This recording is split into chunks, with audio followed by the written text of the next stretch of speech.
A very good morning to one and all. Honorable Principal, Dr. Viju Thomas, Head of the Department, Dr. Suma Bino Thomas, Guest Speaker of the Day, and our beloved alumnus, Dr. Krishna Ramachandran, teachers from various colleges, and dear students. It gives me immense warmth and pleasure to welcome you all to the third session of International Webinar Series organized by Department of Chemistry and Center for Research and the IQAC Vesalius College, Kottayam. It's a matter of extreme happiness that the series is proving to be extremely successful. We all are aware about the current situation. The change that has happened because of the pandemic has affected mostly in the field of education.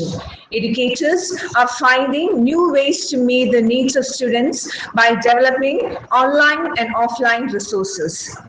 The ongoing crisis, which denies many of our conveniences, is providing us with unlimited opportunities. The e-learning overcomes geographical barriers and ensures equitable access to education. This is why Vesalius College could organize an international webinar series on current and emerging areas of chemistry. Vesalius College feels proud that some of our alumni are now successfully placed in key positions in leading organizations and universities in and out of India. This webinar is aimed at building relationship between alumni, students, faculty, and foster professional networks, as well as help students think about the transition after their studies. We are sure that this will inspire the students participating in this webinar. Today, we have with us Dr. Krishna Ramachandran, our own alumni member, the second one in the series from almost the other side of our nation. He's a chemist well established in the field of petrochemical industry. This is the power of chemistry. It touches almost all fields of humanity. We are proud that Dr. Krishna is also giving a meaningful leadership. The Vesalius College community is extremely happy and proud to welcome Dr. Krishna Ramachandran to this webinar. I also welcome our Principal, Dr. Viju Thomas, Head of Department, Dr. Suma Bino Thomas, Coordinator of this webinar series, Dr. Jinta Thomas, teachers, and dear students to this webinar. Thank you all for joining us in today's webinar and hope today's webinar will be relevant and helpful for the participants. Thank you. Now, before we begin, participants, for your information, if you want to post any comment, please utilize the chat box. Also, fill in the feedback form that will be shared in the chat box. Dr. Suma Bino Thomas, Head of the Department of Chemistry, is a source behind all the fruitful activities conducted in the department. May I request Dr. Suma Bino Thomas to introduce the speaker. Thank you, Sheetal. Good morning to all of you. I am extremely happy and proud to introduce our distinguished alumnus, Dr. Krishna Ramachandran, today's speaker. He belongs to the 2004-2007 BSc batch. While he was studying here, he was very active. I think he is still very active in his field as well as in his extracurricular, that is extra. He is a good singer and he is singing all his days very beautifully. And I am enjoying his singing through Facebook and all. He is a wonderful chemist also. He is working as a lab technologist in Shell Scotford Refinery, Canada. He did his master's degree in School of Chemical Sciences, Mahatma Gandhi University, and a doctoral degree from University of Alberta, Canada. Regarding his academic achievements, there is a list of international publications and presentations, and there is no need to introduce or say about Krishna. He is a illustrious and a very dynamic person, as all of you know. He is all of you means we teachers know him as an illustrious and a dynamic person, and we are very lucky to have him here for the talk. And he is a well-wisher of our department, and whenever he visits Kerala, he never forget to come here. He come here, keep his interactions, and he inspires our students. And you know, you are always a positive energy as far as we are concerned, and you are a blessing for our students also, because last time when we are struggling for some financial help also, I just mentioned about it to Dr. Krishna, and he sponsored the prize money for our chemist chemistry competition also. So in a way, he is supporting morally as well as financially, and it was a great thing to happen that time. Thank you for Krishna for all your support, and I am very proud to invite you to this third session of our international webinar series. Over to Krishna Ramachandran. Have a nice time, Krishna. Over to you.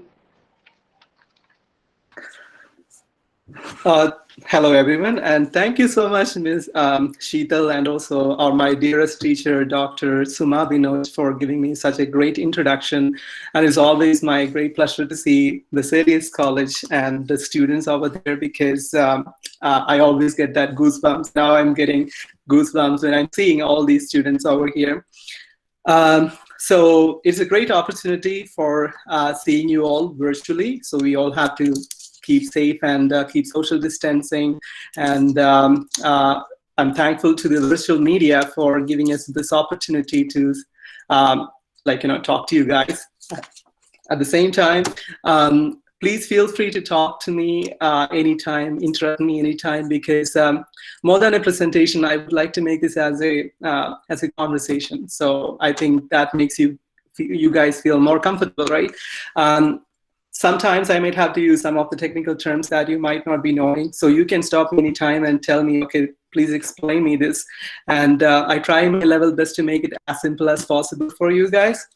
So more than a technical presentation, today my talk will be more about, as a chemist, how you can perform in industry, or what kind of skill set you have to develop when you're a student, and how those skill set can be transferred to the industry and to make you a successful personality.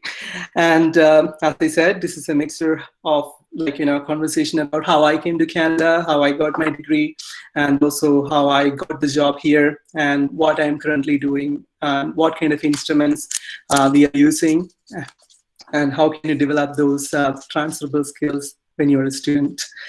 I'm probably going to deactivate my video so that you can focus more on my presentation. And as I said, I am giving you opportunity to stop me anytime, ask me questions. So the same way, I will be asking questions to you guys as well. And so be interactive. And I like more interactive sessions. Okay, are we ready to go? Okay.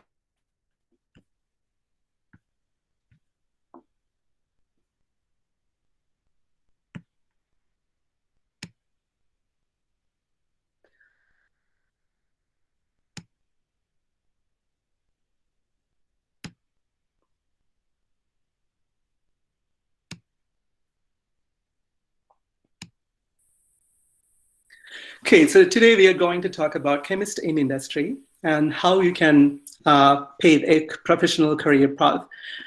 Okay. I'm using the virtual media first time, so if there is any issues for my presentation, please bear with me. And I cannot see what exactly you guys are seeing, so if you're not seeing my presentation, please let me know. Can everyone see my presentation? No, Krishna, it's not visible.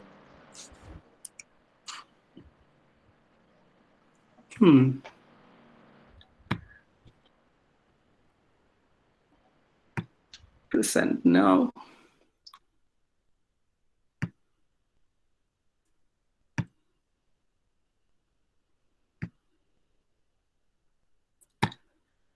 Still not visible? It's visible now. It's visible. Okay, perfect.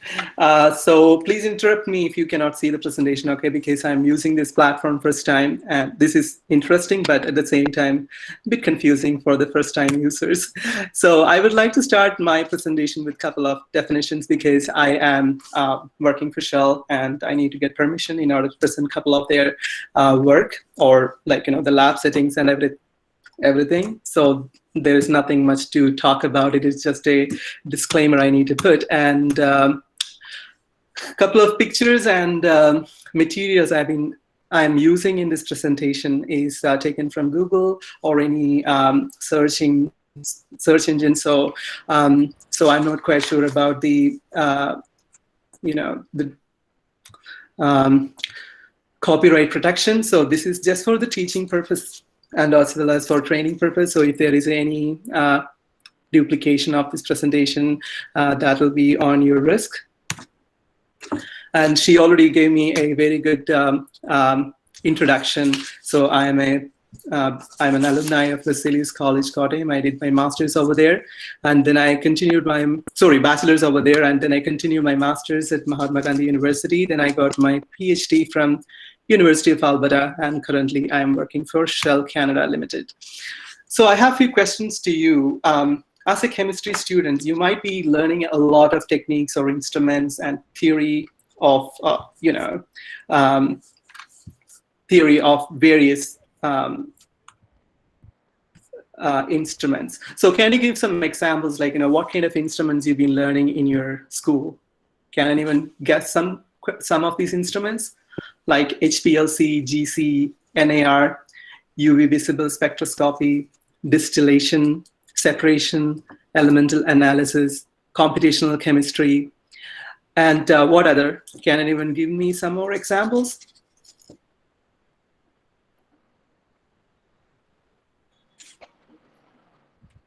Please turn your mics on. I wanted to hear you, students.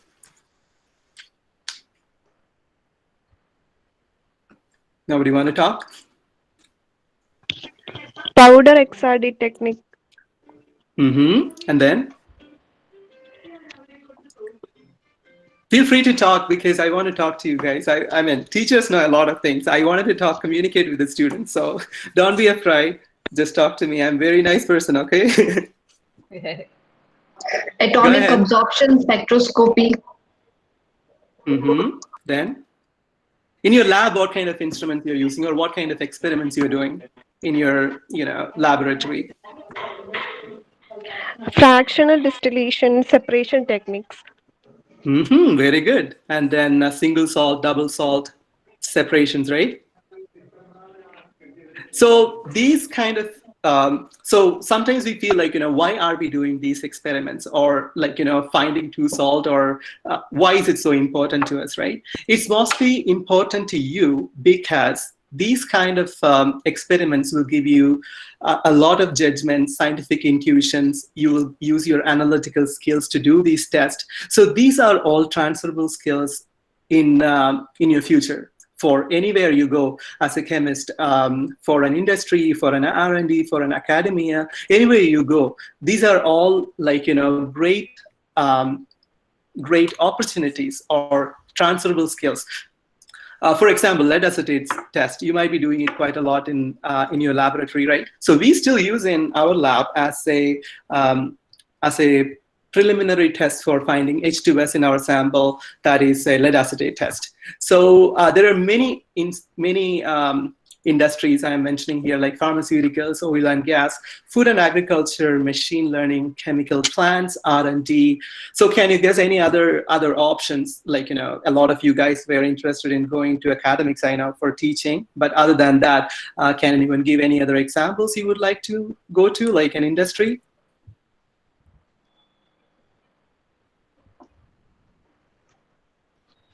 Can you oversee anything? Cosmetic industry.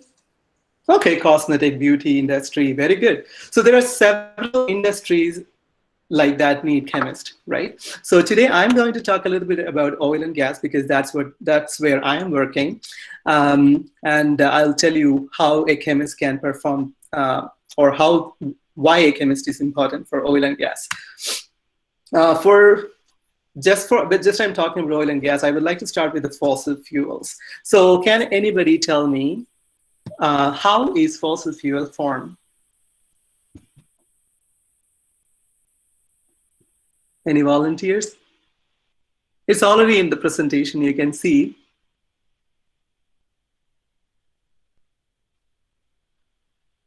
Okay, just to make it easy, I'm just going to tell. So there are plants and for example, I'm talking about the oil and gas. So in the oil side, how it works is millions of years ago, there are tiny ocean plants and creatures, and they die and they fall under the seabed. And with the time, what happened is on the top of these dead organisms, there are sediments will be started settling down, and layers and layers of such sediments will make will deposit these organisms very under the earth. And under the earth, there is severe high temperature and high pressure because of the sediments. So it is processed under this high pressure and temperature.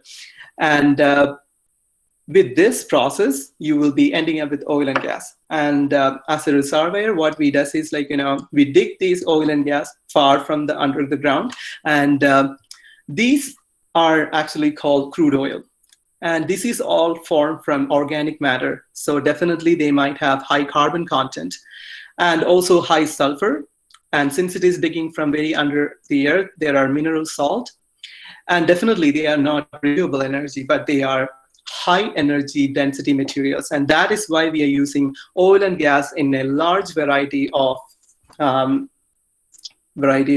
energy sector, right? For example, the crude oil.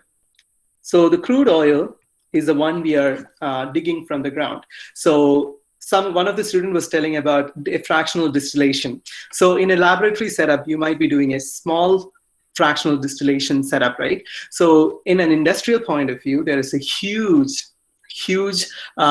volumes, almost 140,000 barrels of crude oils are refining per day for Shell.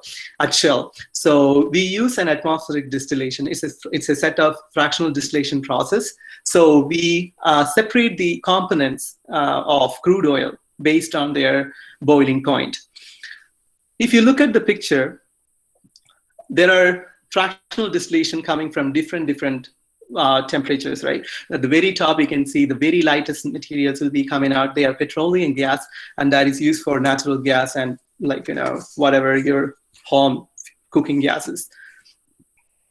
And then if you go to the next higher temperature, from 25 to 60 degrees centigrade, those falls under the gasoline. And the gasoline we call here as gasoline, but in India it is called petrol. So you need those petrol for your vehicles. Then there are naphtha. These are under 60 to 180 degrees centigrade, and they are main component of plastic. And we do use plastic quite a lot every day, right? Then the next one is paraffins. The paraffins are under 180 to 220 degrees centigrade. They are used for jet fuel. So everybody travels by flight, right? So not everybody, I mean, when you have to travel long distances, very long distances. So it's quite often people might have to use flight. So we make jet fuel out of the same part. So you can see there are different materials coming out from the crude oil. Crude oil is a single mixture of everything, but then we are distilling them in separate boiling points. The next one is the diesel that comes from around 220 to 250 degrees centigrade. So diesel is used for any diesel engine vehicles, right? Including trucks, many other vehicles you can see in day-to-day life. Then fuel oil, it is under 250 to 300. And it is also known as marine fuel. A lot of ships or vehicles can use fuel oil as a energy supplement or to generate energy. Then the next higher one is 300 to 350 degrees centigrade. There is lubricating oil. And lubricants are any metal surfaces, they have frictions. To reduce the friction, what we do is we add lubricants. So the lubricant is also a part of the crude oil distillation. And the very end, there is bitumen. Can anyone guess where we use bitumen. You can see it in the picture. I just want you guys to involve. Anybody?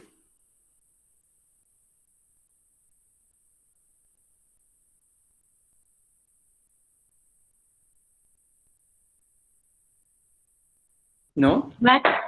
Pardon me?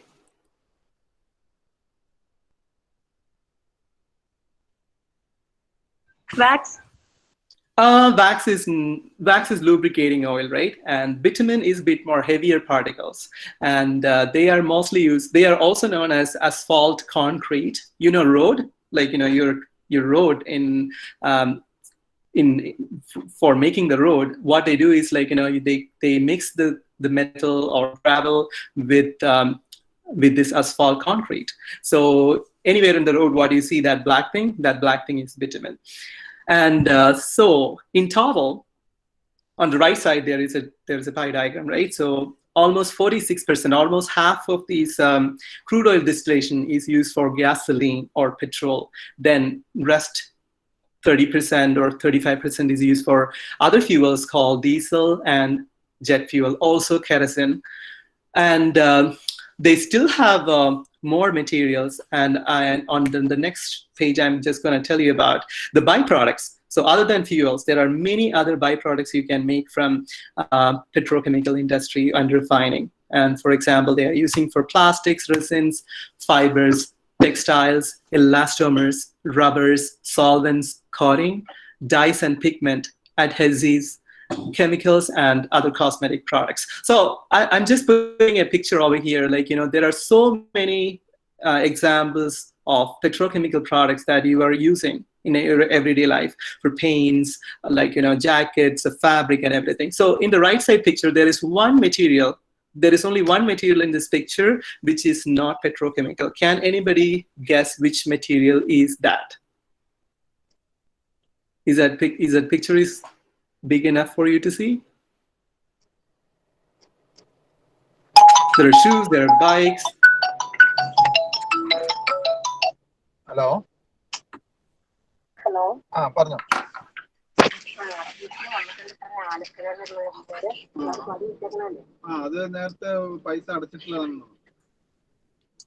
Okay, I think I'm getting wrong answers. So the only answer here you can find is these cotton towels. Everything else, including the crayon, the water bottles, your gloves we use, they all have components that is a byproduct of petrochemical distillation. Okay, isn't that interesting? No?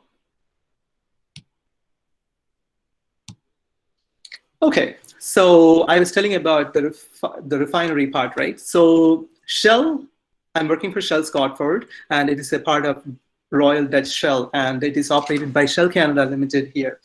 We have almost 114,000 crude oil is refined per day. That can produce almost 6.6 million liters of gasoline or petrol, and 3 million liters of diesel, and 650,000 liters of jet fuel per day. So that actually covers almost 75–80% of the refining product, right? So that's why we have a refinery. And I mentioned there are byproducts you can obtain from the distillation or crude oil distillation to maximize the productivity. We also have a chemical plant. What does the chemical plant does is they convert all these, all these naphtha components into plastic. So they make it, they produce the ingredients for manufacturers to make plastic water bottles, farm food trays, truck bed liners, diapers, etc., etc. There are thousands of things you can make. The next one, we have upgrader. I think some of you have remember already that the heavier part after the distillation is called bitumen.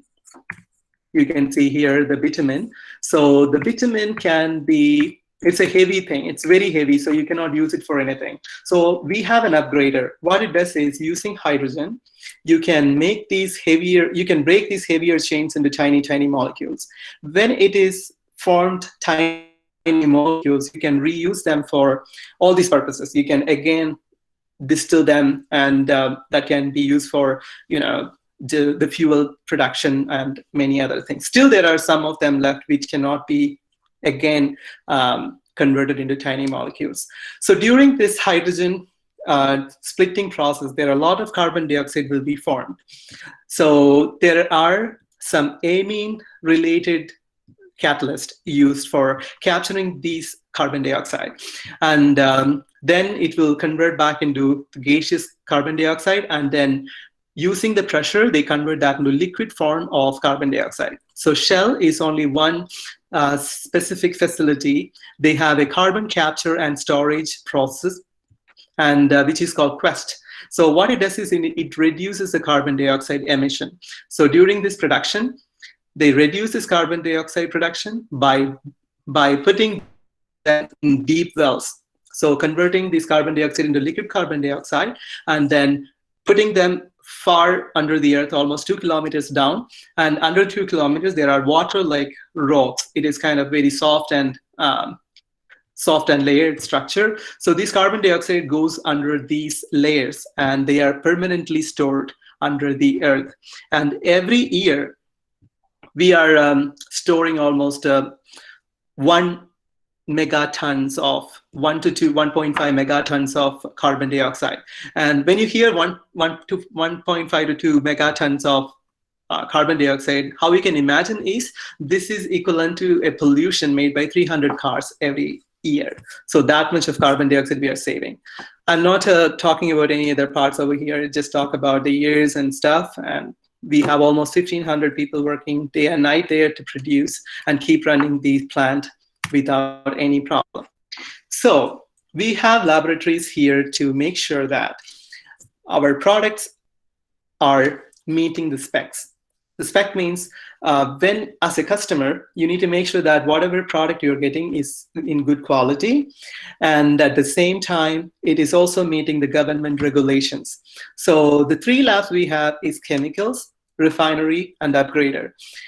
The purpose of these labs are product quality and assurance for sure, and then plant optimization. If there is any issue within the plant, you are the one finding out what is wrong with this product and why it can happen. So it is a lot of chemistry involving in this process too. Then plant troubleshooting.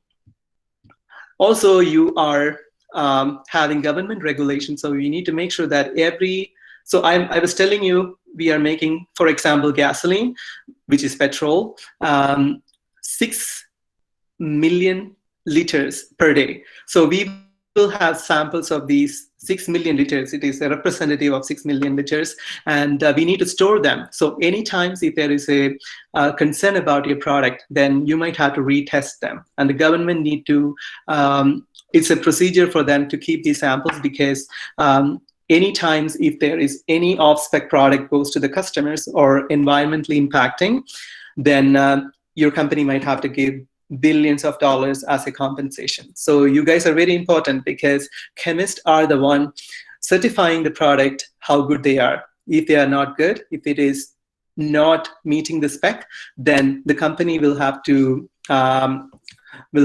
face a lot of penalty. And here, for an example, for gasoline, a couple of different properties I'm mentioning. For example, the density, research octane. I think some of you guys might have already learned octane numbering.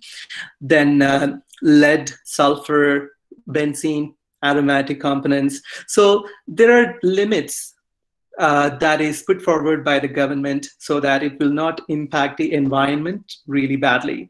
So these products have to meet these regulatory numbers. For example, in India, whatever I'm showing on the picture is called Bharat stage emission norms. So they have different stages. For example, if you look at the sulfur, if you just focus on the sulfur, for Bharat stage 2, it was 500 ppm was the allowed limit. Then for stage 3, it went down to 150. Then it went down to 50.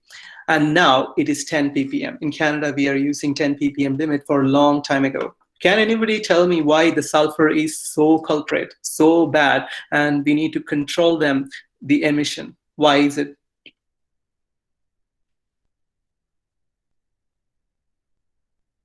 What happened after oxidation? Anybody?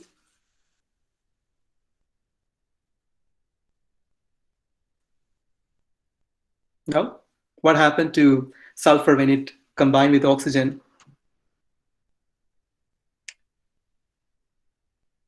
No idea? Sulfur dioxide. was one. Very good. There are oxides of sulfur. The same process can happen to nitrogen too. So what happens if it is sulfur dioxide or sulfur oxides in the environment can harm? Why is it harmful? They affect the human body, like respiratory system and all. And then what The happens if it toxic. and what happens if it is mixing with water? It can cause acid rain. Very good. So the sulfur has impact in our life too. So it has to be regulated. So every component here which has a regulation has an environmental hazard or it is health hazard too. So that's why in Canada, we follow American Society for Testing and Material Standards to make sure that our instruments are specific for the testing. And in Europe, it is European standard. I think in India, we use the same standard for releasing products. For example, as I mentioned, there are limits or regulation for aromatics, olefins, and oxygenates because aromatics are, for example, benzene. Benzene is carcinogenic. So if you are trying to exhaust more and more benzene into the environment, so it is not good for health. Or olefins, they are the reasons for ground level smog. Then oxygenates can also be harmful to the engines. So there are many things which are under the limit. So chemists are the one finding out how much quantity they belongs to or how much quantity it is, whether it is releasable limit or not, or if it is above or below the permissible limit. So there are different kind of instruments I was talking about at the beginning of our conversation. I'm considering it as conversation, so I wanted more and more students to participate, okay? So gas chromatography. So you might have learned gas chromatography in a theoretical way, but in reality, when I was a student, I used to think why do I learn gas chromatography?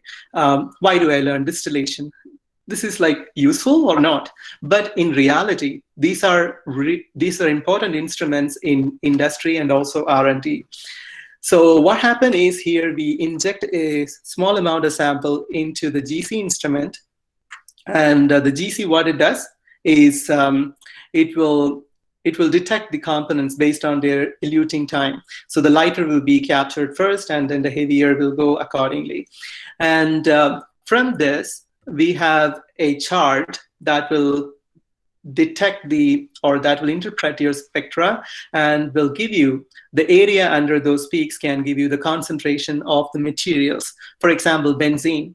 There is a limit for 1% maximum. It shouldn't be more than that. Then total aromatics, 35%. And then these are all volume percentage, okay? And then olefins, that is also 18%. So GC is the instrument we use to find out what are the percentage present in this specific sample, if this is meeting the spec or if it is above the limit. If it is above the limit, you cannot release the product, okay? The next one is gasoline volatility. So as I mentioned in my first part of the slide, I'm so sorry I cannot go back and forth. So it is around 60 to 100 degrees centigrade. So in between those boiling point, that's what we use for gasoline.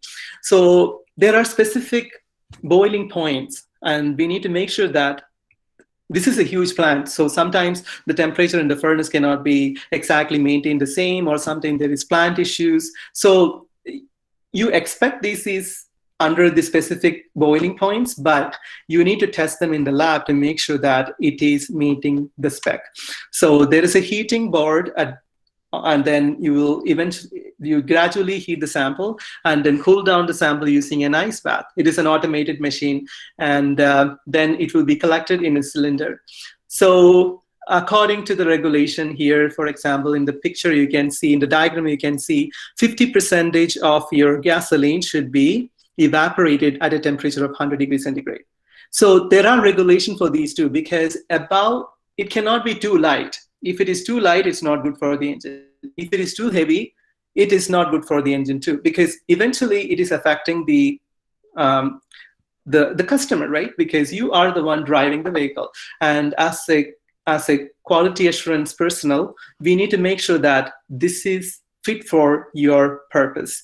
So initial boiling point should be specific temperature, and there is 50% should be dissolved, like, evaporated at this specific temperature, and then final boiling point. And also there is residues. So it is a huge distillation process. So you cannot exactly pick up, like, the volume from this boiling point to this boiling point. Sometimes you might have some extra component, or it can be from oxidation, or can be polymerization from heating. So there might be some heavy part will be left, but there is a regulation for that to make sure that there won't be any more than 1 ml or more than 2 ml per 100 ml of boiling of gasoline. So the other one is octane numbering. Octane numbering, when I was a student, it was difficult for me to understand why is it octane numbering so important to you. If you go to a gas station or petrol pump, you call there, we can see there are different numbering systems. They sometimes write like 91, 94, or 89. These are called the octane numbers. So what it does is it will compare your fuel stability. And just like in a scale, there is 0 to 100 scale, and the 0 is the highly unstable fuel, and to 100 is a highly stable solvent. And the highly solvent, here we taken it as octane, isooctane. So that's where this octane numbering came from. So in an engine, energy will be produced under a controlled ignition. So you don't want any of your engine to be overheated, or you don't want the fuel to be ignited. So this pre-ignition or uncontrolled ignition or uncontrolled knocking, that will damage the engine really bad. So in order to make sure this will not affect your engine, so we need to make sure that we do the octane numbering as well. Sorry, I think it automatically changed to the next page. Okay, the other important test we do for gasoline is a vapor pressure. And the vapor pressure is, can anybody tell me what is vapor pressure? I think you might have learned that in chemistry. Any volunteers? What is vapor pressure? I already mentioned that in my slide too.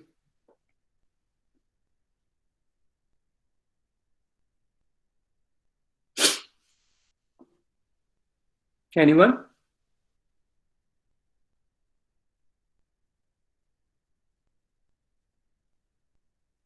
You know what? It is very nice to hear your sounds, because when I hear the students are talking, it is great, because you're being a part of this presentation, right? And I want that to happen. So one of the students, please volunteer yourself and tell me what is vapor pressure. It is written on the screen itself. You just have to read it.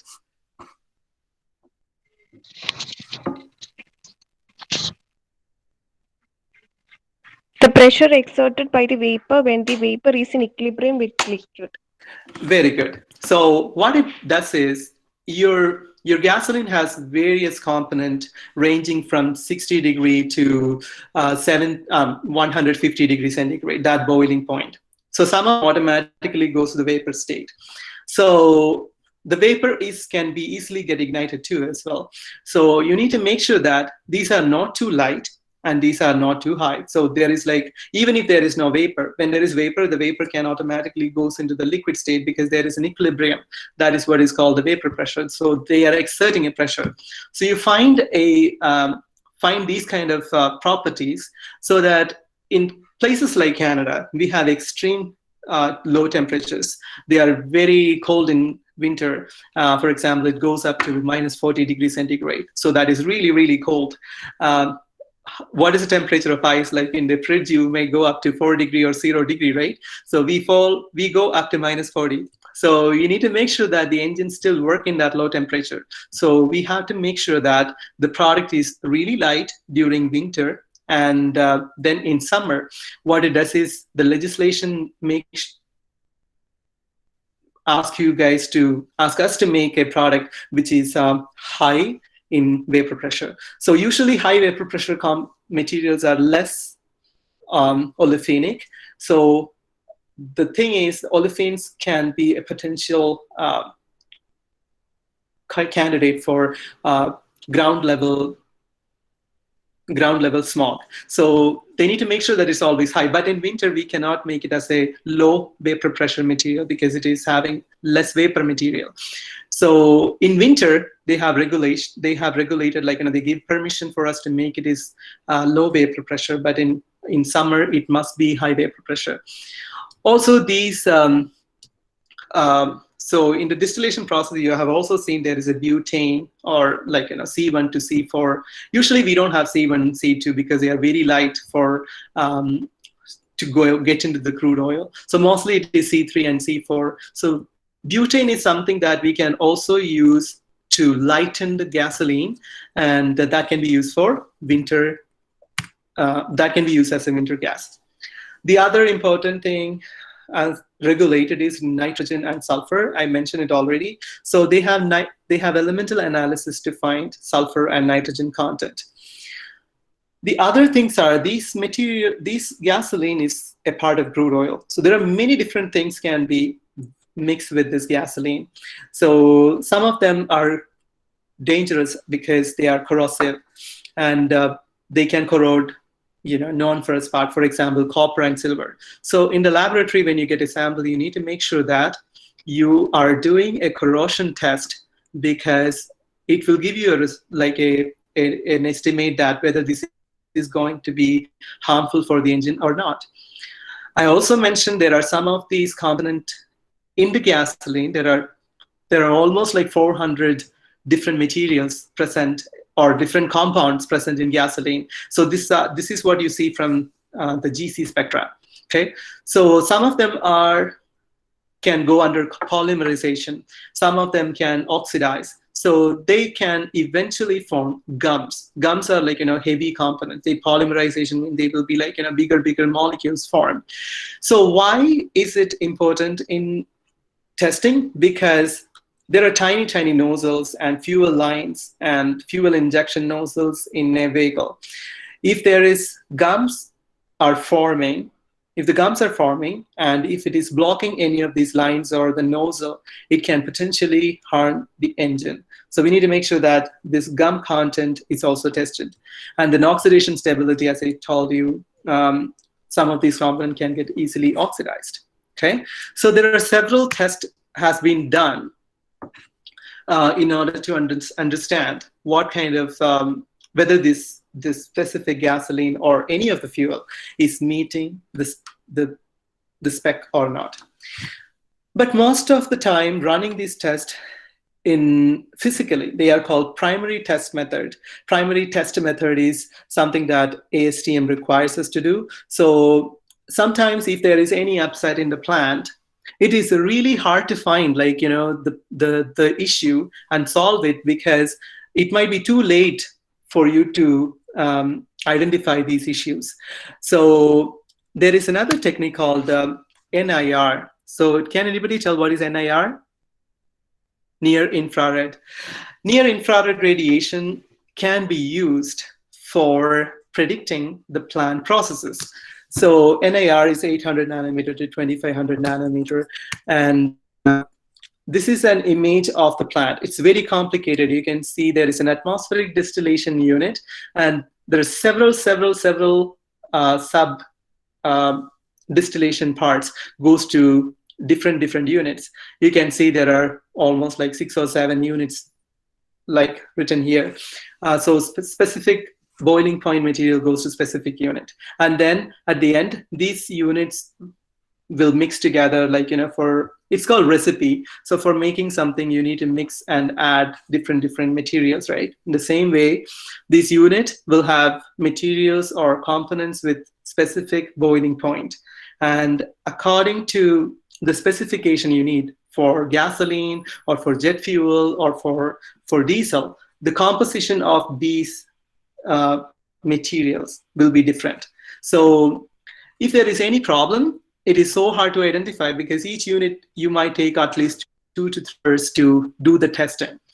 But you can see some red colors lines on, like, red colors beside some of these units. So what it does is they all have NAR.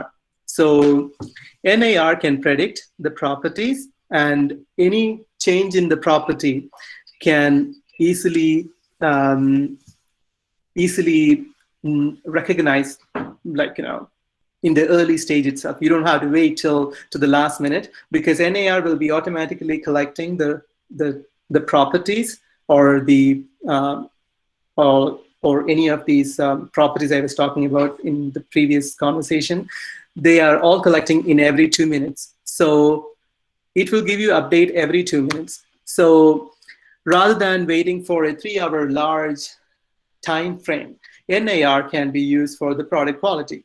Well, how it does is we can collect the infrared spectroscopy, which is a vibrational spectroscopy. So you collect the data, you take a sample, you let the infrared radiation to go through the sample, and that will give you an infrared spectra. This spectra can be correlated with the properties I mentioned before. So with the primary test method, the gum, the distillation points, the octane numbers, etc., etc. So then, with one sample, you cannot do it. You have to have, like, thousands and thousands of sample, and then you relate these spectra with these, like, samples that, okay, with this spectra, this might be the result. With this spectra, this is the PTA, the primary test method result. So eventually what happens, your pool of such result will be really robust.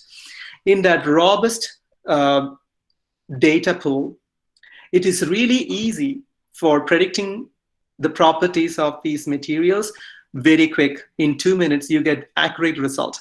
So rather than doing the primary test method for 3 hours, you will get the result in 2 minutes. So see, NAR can be a multivariant technique. Multivariant technique means with the spectra, you get multiple result in a very short time frame. And that's all the main the main testings we do in our laboratory. There are many other testing, but I don't want to talk all of them. But these are some of the name most of the students might have already heard. So now I would like to say how I reached to this state of, like, got my PhD, I started working here. This is all about goal-oriented preparation. Utilize your resources.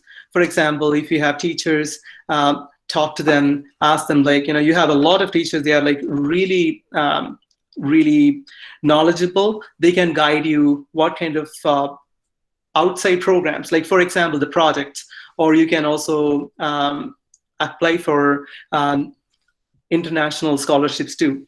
For example, I used to be an Indian Academy of Science fellow when I was doing my master's. The good thing about it is they will provide you money. At the same time, they will also let you learn the instruments and also have hands-on experience on these instruments. For example, GC, or somebody was talking about powder X-ray diffractometer, or somebody was talking about distillation apparatus. So these kind of material, these kind of instruments, you will have hands-on experience and with a real samples or unknown samples. So it is more interesting. You are finding something out of unknowns. And then there are so many seminars organized by JNCSR, Indian Institute of Sciences, IITs, and they're really good because you will learn a lot of new technologies, updates in science, and you can also use it as a platform for communicating with professors.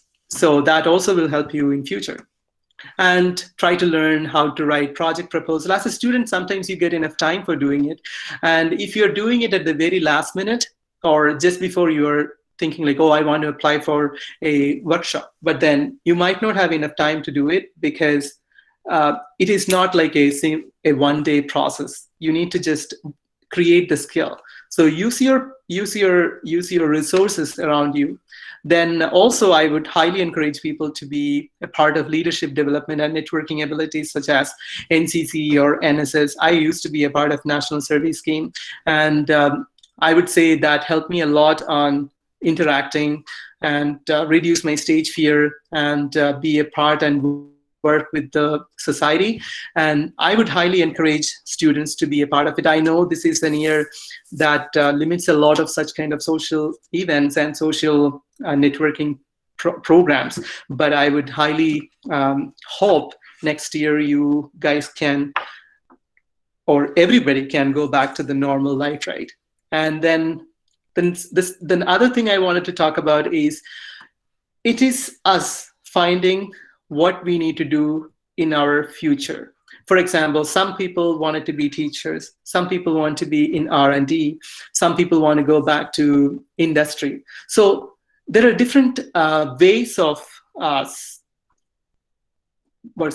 different ways of preparations you need. For example, keeping your resume or CV. Some of you guys may not even know what is a resume. I mean, I'm not saying everybody should know about it, but as a student, maybe this is the time you can talk to your teachers and ask their help.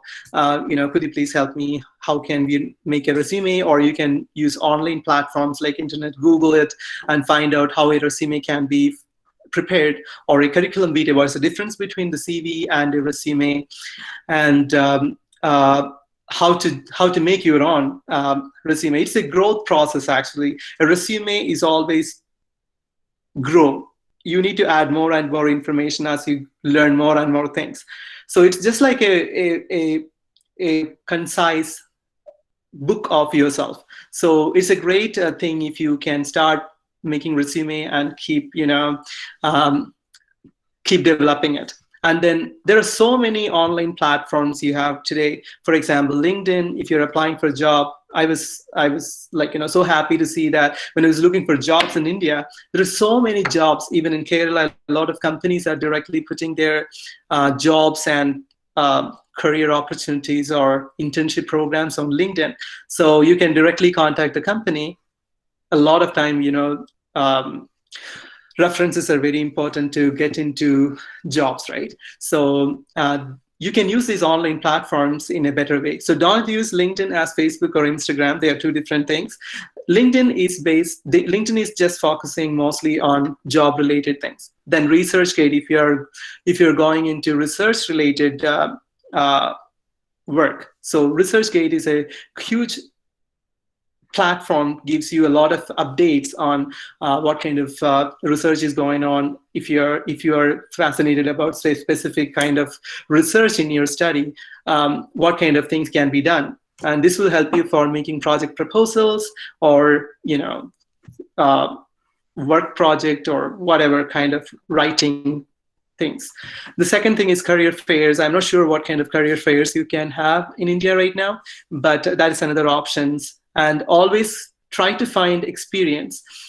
How to find experience? As I mentioned before, you can apply for international or national research scholarships and check your, now the online media is really, really wide and you can use it anytime to find these kind of resources. So be proactive and find the resources and apply for it, and then use the help of your teachers. Even sometimes not everyone can get into research programs, but you can also go to research institutions like, Basilis College have a lot of instruments, and if you're interested in some instrument that we don't have it there, you can always contact university, MG University, or any university. Sometimes, they are really happy to show you guys that specific instrument. Then, seeing the instrument in reality and then understanding the process will improve your skills a lot, rather than just reading and learning. Sometimes you feel like, why are we learning this, or why are we doing all these theoretical parts, and sometimes it's boring. I can totally understand, but you can always make it so interesting by going to the practical side.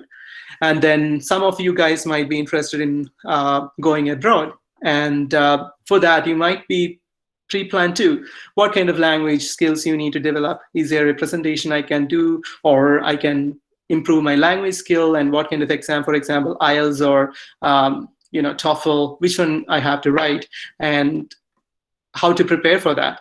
And then courses and fee. Reach out to different universities if in international, or national level, if they have any opportunities. So always communication is an important factor for your growth. And from my personal experience, I would definitely say, please, this is a competitive field, or this is a competitive world. You need to outstand from everybody else to be successful in your life. So I hope you all will be successful, and I wish you all the very best. And it is my great pleasure. If you have any questions, I would like to answer them.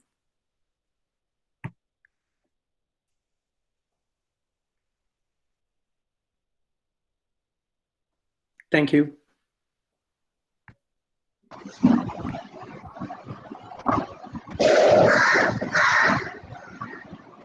Participants, please interact with the resource person. You can ask your questions now. He will be pleased if you ask some questions.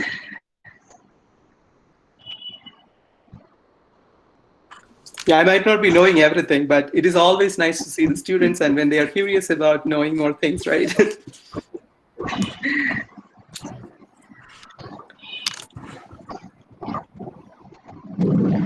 They might be shy a little bit. Mm-hmm. So you have mentioned about the gum formation, and can you please comment on the ways to separate and remove the residue so that it do not affect the working of the instrument?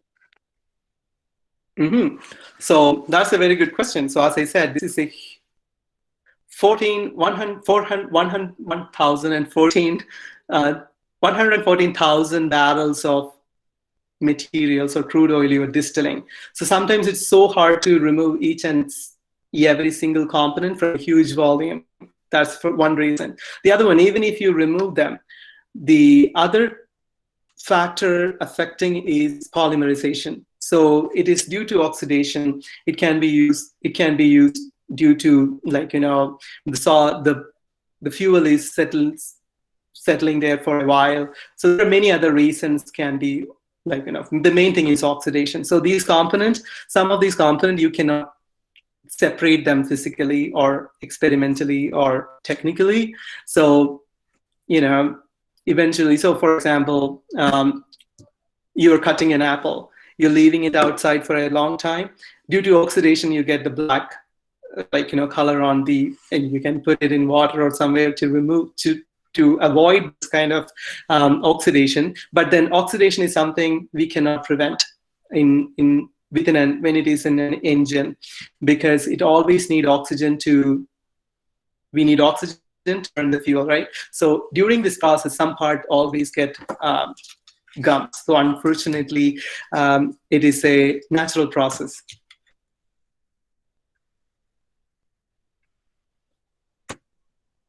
Did I answer your question? Does that make sense? Yes, sir. Thank you, sir. So there's a question in chat box. In chat box? Matters in chemistry helps to will matters in chemistry helps to get into industry-based work? Will master's degree in chemistry helps to get into industry-based work? Okay, I will tell you one thing. Even with bachelors, you can get into industry. When I was a student, MRF Tires is one of the biggest tire makers in Kottayam or in India. So I wanted to say in Kottayam they have a plant.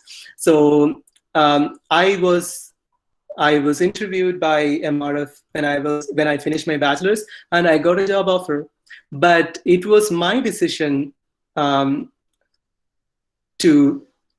go into the next level to masters. So it depends on us. Even the skills you can develop with bachelor's or master's or PhD, and there are many people, this skill won't be even developed even after you get all these degrees. So it is up to us. For industry, you need to be competitive, you need to be smart, you need to be team player.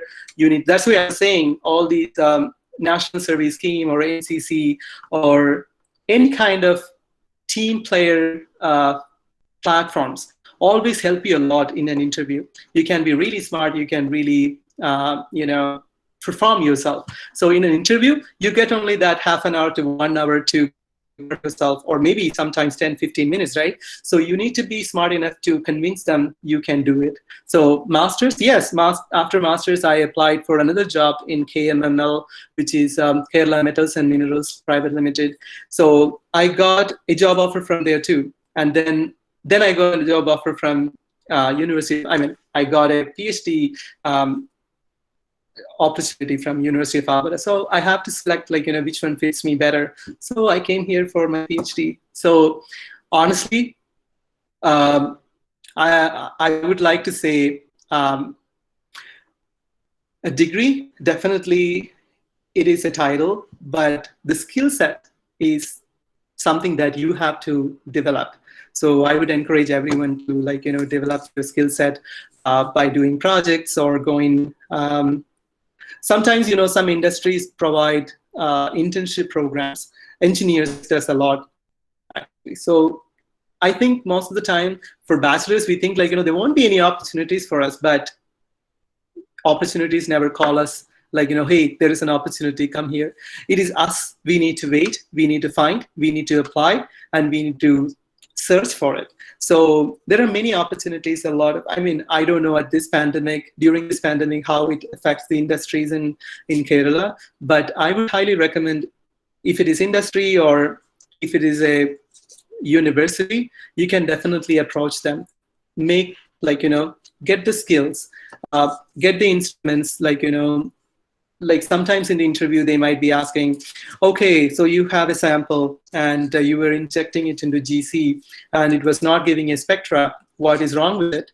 So you might be thinking a lot of the theoretical part, but sometimes the simple thing is, oh, the oven might not be working. So that thing has to go to your mind. Okay, this is through the GC and that is processed in an oven, and then because of the depending on the heating, the lighter component will go first, and then the heavier. So it is all up to us to learn the skill and searching for the opportunity and find the right job. So I would definitely say, why not? Even masters or bachelors, they all have opportunity.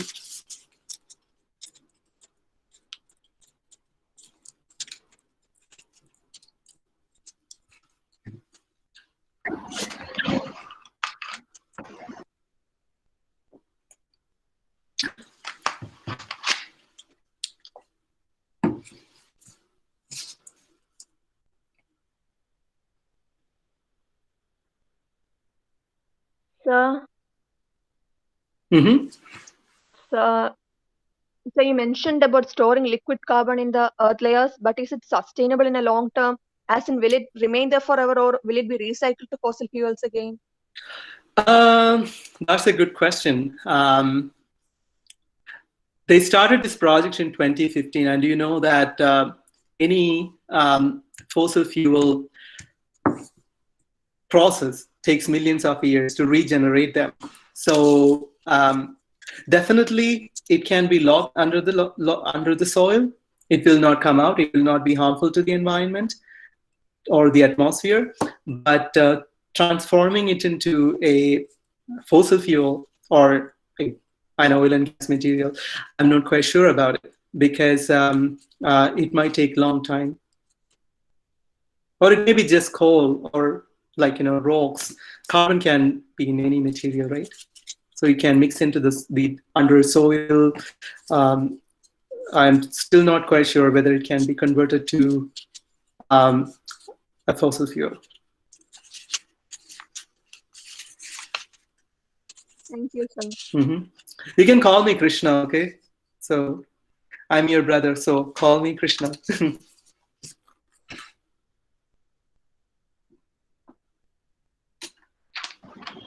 No, miss.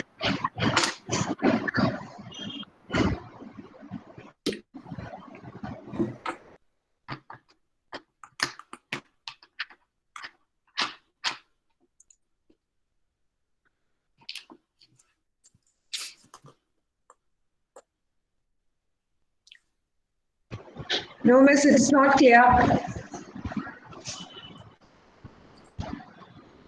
Hello, sir. Mm-hmm. I was done on forensic Kerala. I cannot hear you very well. Hello. Can you hear? Yeah, please. Yeah, go ahead. I was done my MSc project on forensic lab in Kerala, and I was handled with some of the instruments like GCMS, UV, FTIR, etc. So this experience, can I convert or make it use of this experience in internship or in? You know what? You have a great skill set because, I mean, a lot of these experiment skills that you have, they are transferable. A lot of industry uses the same thing. For example, I was mentioning about GC. GC can be used in pharmaceutical industry. It can be used in R&D. It can be used in oil and gas. So if I have experience in oil and gas, GC instrument. So this is a skill set I can transfer to any other industry. I can take that into pharmaceutical industry. I can take it into cosmetic industry. Anywhere they have the instrument. So the main thing what they look from you is whether you know a troubleshooting, whether you know the instrument, whether you know if there is any kind of issue, how can you fix it. So these are some of the skills you can always transfer. So it doesn't matter from where did you get this experience, it can always be used as a transferable skill.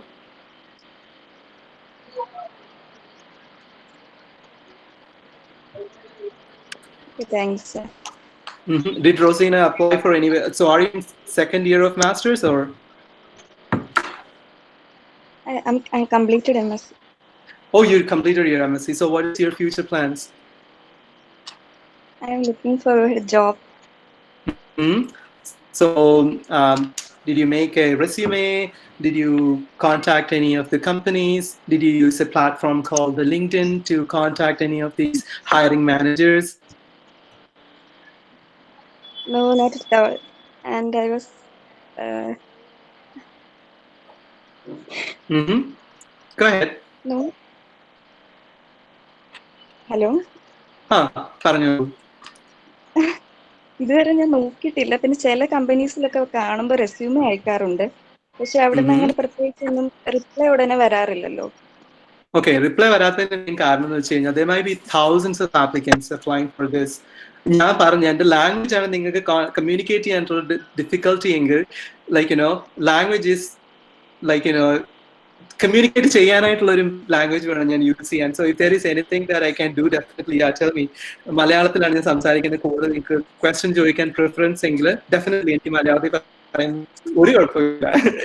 അപ്പം ഞാൻ മുമ്പേ പറഞ്ഞ പോലെ ഒരുപാട് ആൾക്കാർ apply ചെയ്യുന്നുണ്ടായിരിക്കും ഈ ജോബിന്. അപ്പം നമ്മളുടെ റെസ്യൂമെയിൽ നമുക്ക് കിട്ടിയ എക്സ്പീരിയൻസ് നമ്മൾ ഷോ ചെയ്യണം. നമ്മൾ അവർക്ക് എങ്ങനെയാണ് നമുക്ക് അതെല്ലാം നമ്മൾ പ്രോപ്പറായിട്ട് ഡെലിവറി ചെയ്യണം. കാരണം സംടൈംസ് ചില കമ്പനികൾ, ഇപ്പം വലിയ കമ്പനികളിലൊക്കെയാണ് അപ്ലൈ ചെയ്യണമെങ്കിൽ അവർക്ക് സോഫ്റ്റ്വെയർ ഉണ്ട് ഫിൽറ്റർ ചെയ്യാൻ. അപ്പം അവരുടെ ജോബ് ഡിസ്ക്രിപ്ഷനകത്ത് കൊടുത്തിരിക്കുന്ന കീവേഡ്സ് ഉണ്ടായിരിക്കും. ഇപ്പൊ GC trouble shooting for example ആണ് ഞാൻ പറയുന്നത് കേട്ടോ. അല്ലെങ്കിൽ എക്സ്റേ ഡൈഫ്രാക്ഷൻ ട്രബിൾ ഷൂട്ടിംഗ് എന്നൊക്കെ കാണുമായിരിക്കും ആ ജോബ് ഡിസ്ക്രിപ്ഷനകത്ത്. അപ്പം എപ്പോഴും നമ്മുടെ റെസ്യൂമെ ഉണ്ടാക്കുമ്പോഴത്തേനും അതിനകത്ത് ഈ കീവേഡ്സ് യൂസ് ചെയ്യാൻ ശ്രമിക്കണം. അപ്പൊ ആ കീവേഡ്സ് യൂസ് ചെയ്യുമ്പോൾ എന്താ ചെയ്യുന്നതെന്ന് വെച്ച് കഴിഞ്ഞാൽ, ഇപ്പൊ ഫോർ എക്സാമ്പിൾ ഫിൽറ്റർ ചെയ്യുമ്പോഴത്തേനും ഓക്കെ ഈ കീവേഡുകൾ ഉള്ളതൊക്കെ സെലക്ട് ചെയ്യൂ. അപ്പം ഈ കീവേഡ് ഇല്ലാന്നുണ്ടെങ്കിൽ എത്രയോ ആയിരക്കണക്കിന് ആൾക്കാരായിരിക്കും അപ്ലൈ ചെയ്യുന്നത്. അപ്പൊ അവർക്ക് എല്ലാ റെസ്യൂമെയും പോകാൻ പറ്റത്തില്ല. അപ്പം ഇങ്ങനത്തെ കീവേഡ് ഉള്ള റെസ്യൂമെ ആയിരിക്കും അവർ സെലക്ട് ചെയ്യുന്നത്. ചിലപ്പം it might not be the right candidate. You might be the right candidate, but you were not filtered through the process just because your resume was not fulfilling their requirement. Unfortunately, അത് ഇന്നത്തെ കാലത്ത് വളരെ common ആയിട്ട് കാണുന്ന ഒരു കാര്യമാണ്. അതുകൊണ്ടാണ് ഞാൻ ലിങ്ക്ഡിൻ എന്ന് പറഞ്ഞ പ്ലാറ്റ്ഫോമിനെ കുറിച്ച് പറഞ്ഞത്. LinkedIn is A great platform. ഒരുപാട് കമ്പനികൾ അതിനകത്ത് ജോബ് പോസ്റ്റ് ചെയ്യാറുണ്ട്. അതിനകത്ത് ഗുണം എന്ന് വെച്ച് കഴിഞ്ഞാൽ ചിലപ്പോൾ HR മാനേജേഴ്സ് ആയിരിക്കും ഡയറക്ട്ലി ഇപ്പോൾ ജോബുകൾ പോസ്റ്റ് ചെയ്യുന്നത്. അപ്പൊ നമുക്ക് ഡയറക്റ്റ് HR മാനേജറെ കോൺടാക്ട് ചെയ്ത് കഴിയുമ്പോഴത്തേനും അവർക്കറിയാം, ഇങ്ങനെ ഒരാൾ കോൺടാക്ട് ചെയ്തിട്ടുണ്ട്. ഇപ്പം Rosin.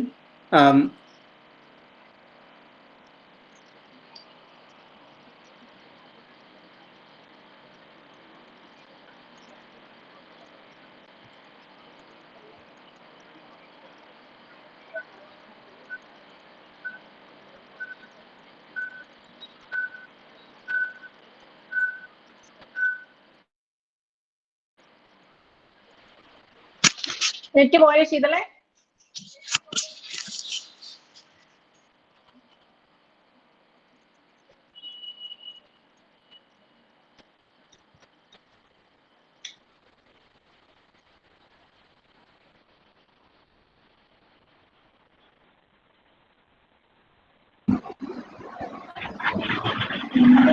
നമ്മുടെയാണോ?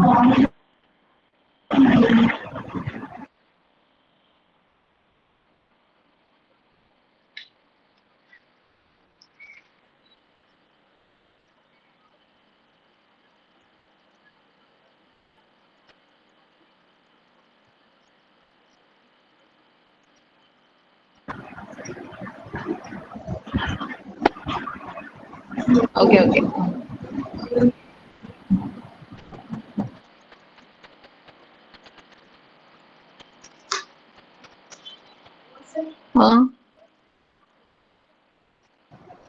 Sir, can you hear me?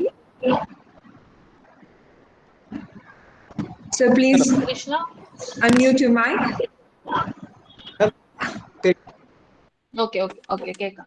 Okay. I'm really sorry, എനിക്ക് നെറ്റ്വർക്ക് പ്രോബ്ലം ഉണ്ടായിരുന്നു, അതുകൊണ്ട് അത് ഡിസ്കണക്റ്റഡ് ആയിപ്പോയി. Okay. Continue. So Okay, it's okay. ഞാൻ എവിടെയായിരുന്നു പറഞ്ഞു നിർത്തിയെന്ന് ഞാൻ മറന്നു കേട്ടോ. റോസലിൻ ആ ചോദിച്ച കുട്ടി എന്ത് ചെയ്തു? ഓക്കെ, റോസലിനെ അപ്പൊ എനിക്ക് പേഴ്സണലി അറിയാമെന്നുണ്ടെങ്കിൽ ഷോർട്ട് ലിസ്റ്റിംഗ്, അപ്പം ആ ഷോർട്ട് ലിസ്റ്റിംഗിന്റെ പ്രോസസ്സാണ് ഞാൻ പറഞ്ഞത്. എപ്പോഴും make sure like you contact the HR manager if it is possible. അപ്പൊ നമുക്ക് ചിലപ്പോൾ ഒരു പത്രത്തിനകത്ത് പരസ്യത്തിനകത്തോടാണെങ്കിൽ ചിലപ്പോൾ ഒരു ഐഡിയ ആവത്തില്ല. ചിലപ്പോൾ ചില കമ്പനികൾ എന്താ ചെയ്യുന്നതെന്ന് വെച്ച് കഴിഞ്ഞാൽ നമുക്ക് അവരുടെ കസ്റ്റമർ സർവീസിൽ കോൺടാക്ട് ചെയ്തിട്ട് നമുക്ക് ലാബ് വിസിറ്റ് ചെയ്യാൻ പറ്റുമോ അങ്ങനെ ചോദിക്കാം. ഇവിടെ അത് പോസിബിൾ ആണ്. എനിക്കറിയില്ല ഒരു പരിധിവരെ നാട്ടിൽ എത്രത്തോളം അത് ഫീസിബിൾ ആണ്. ഇല്ലാന്നുണ്ടെങ്കിലും ട്രൈ യുവർ ലെവൽ ബെസ്റ്റ് അല്ലേ. നമ്മൾ അപ്ലൈ ചെയ്യുമ്പോഴത്തേനും നമ്മൾ കോൺടാക്ട് ചെയ്യാനായിട്ട് ശ്രമിക്കുക. നമുക്ക് എപ്പോഴും ജോബ് കിട്ടുക എന്നുള്ളത് നമ്മുടെ നെസസിറ്റിയാണ്. അപ്പം we need to make sure that അതിന്റെ HR മാനേജറോ അല്ലെങ്കിൽ കമ്പനി ഡയറക്ടറോ കോൺടാക്ട് ചെയ്യാൻ പറ്റുമോ, നമ്മുടെ റെസ്യൂമെ ഫിൽറ്റർ ചെയ്ത് അവരുടെ സിസ്റ്റത്തിൽ കയറുമോ, അങ്ങനത്തെ കുറച്ച് കാര്യങ്ങൾ നമുക്ക് തന്നെ നമ്മൾ തന്നെ like we need to take that extra step. So hope Roslyn you can find this as useful, like LinkedIn ഒരു പ്ലാറ്റ്ഫോം, നല്ലൊരു പ്ലാറ്റ്ഫോം ആണ്. അപ്പൊ അത് യൂട്ടിലൈസ് ചെയ്ത് എത്രയും പെട്ടെന്ന് ഒരു ജോലി കിട്ടട്ടെ.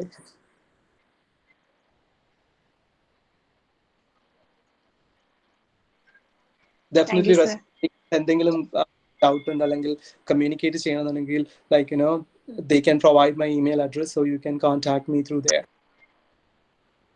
Okay. You're all here. Thank you. Okay.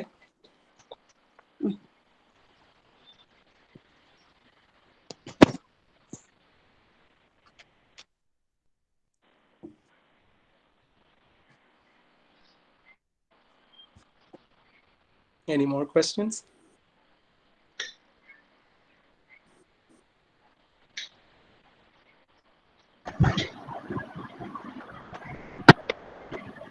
Any more doubts?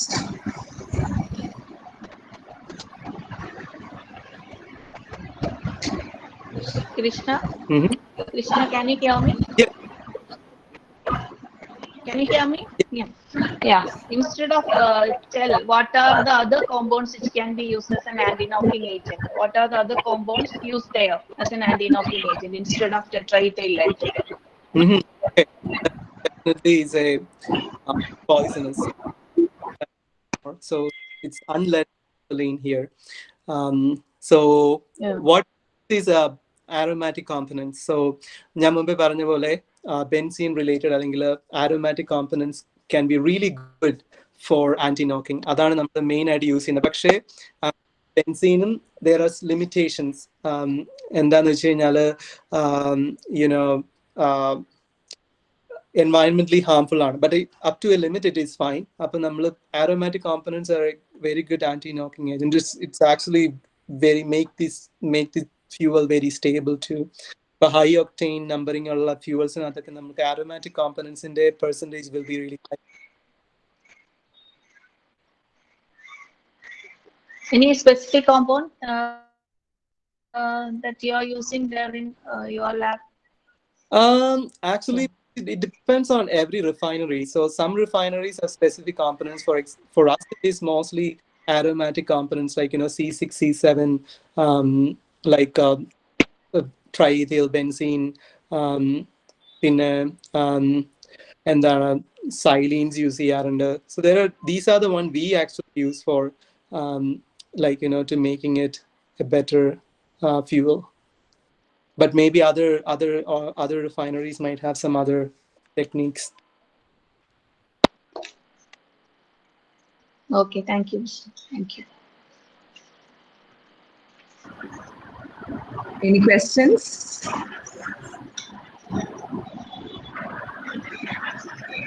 It seems that there are no more questions. Thank you, sir, for your informative and interactive session on chemistry behind product quality in refineries. Now I invite Dr. Jalja J. Malayan, Associate Professor, Department of Chemistry, to propose vote of thanks.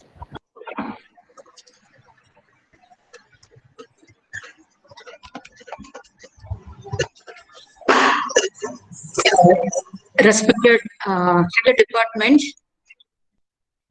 Dr. Suma Bino Thomas,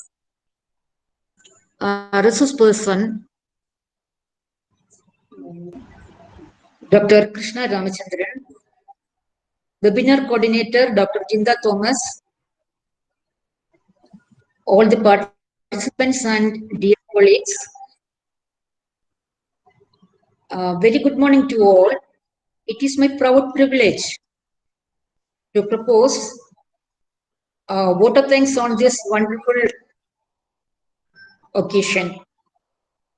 It is with a great pride we, the Department of Chemistry, announce that the eminent speaker of the day, Dr. Krishna Ramachandran, is a former BSc student and the top ranker during the period 04-07.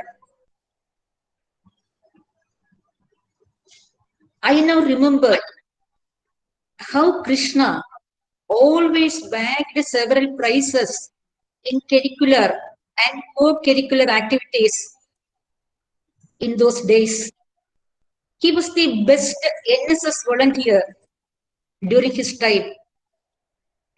On behalf of all the participants assembled here and on my personal behalf, I extend sincere thanks to Dr. Krishna Ramachandran for delivering an excellent talk on chemistry in industry, how to pave a career path, and also for fruitful discussions on the same.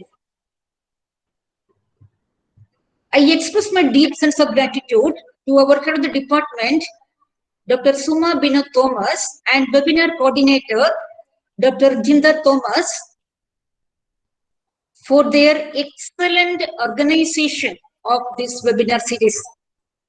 I extend my sincere thanks to our principal, Dr. Biju Thomas, IQC coordinator, Dr. Manoj Narayanan KS, for their proper guidance in conducting this webinar. And next, I thank all the participants for their wholehearted cooperation during this webinar. I also express my deep sense of gratitude to Professor Elizabeth Thomas, who beautifully compared this webinar session. Last but not the least, I express my deep sense of gratitude to my colleagues, to all my colleagues in the department who made it possible to conduct this seminar, to this webinar. Once again, thank you all. Thank you, Jalaja Miss. Hi, Krishna. So I was at the beginning,